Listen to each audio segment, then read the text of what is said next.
Bonjour, bonjour. Aujourd'hui, on va parler de Simone de Beauvoir, parce qu'il y a un livre qui paraît le 18 octobre d'Irène Frein. C'est chez Michel Lafon, ça s'appelle Beauvoir in Love. C'est une histoire que peut-être vous connaissez.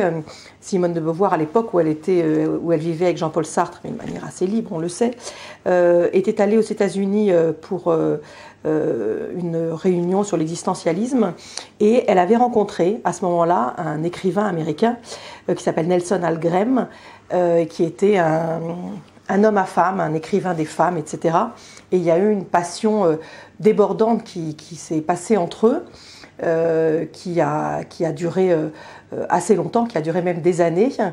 Dans cette passion, Beauvoir s'est vraiment livrée, c'est devenue une femme charnelle, passionnelle, une femme assez différente de ce qu'elle était avec Jean-Paul Sartre. Et voilà, donc c'est toute cette histoire-là, c'est l'histoire également de la façon dont Sartre a réagi, dont ça pouvait se passer des deux côtés de l'Atlantique, de l'histoire de ses amants, dans le contexte de l'époque. Voilà, tout ça, c'est vraiment, c'est une histoire qui se lit vraiment bien, quoi. C'est un vrai roman d'amour, de culture, de philosophie. C'est très agréable à lire.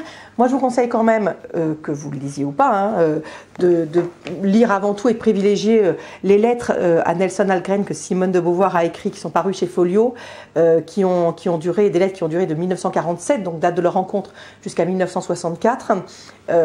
Et voilà, dedans, il y a toute leur histoire, il y a aussi tout ce que pensait Simone de Beauvoir de l'époque, de sa liaison avec Jean-Paul Sartre. Voilà, c'est d'une richesse incroyable, ça, il faut vraiment le lire avant tout. Et puis voilà, Irène Frein, ensuite, c'est pour se faire plaisir.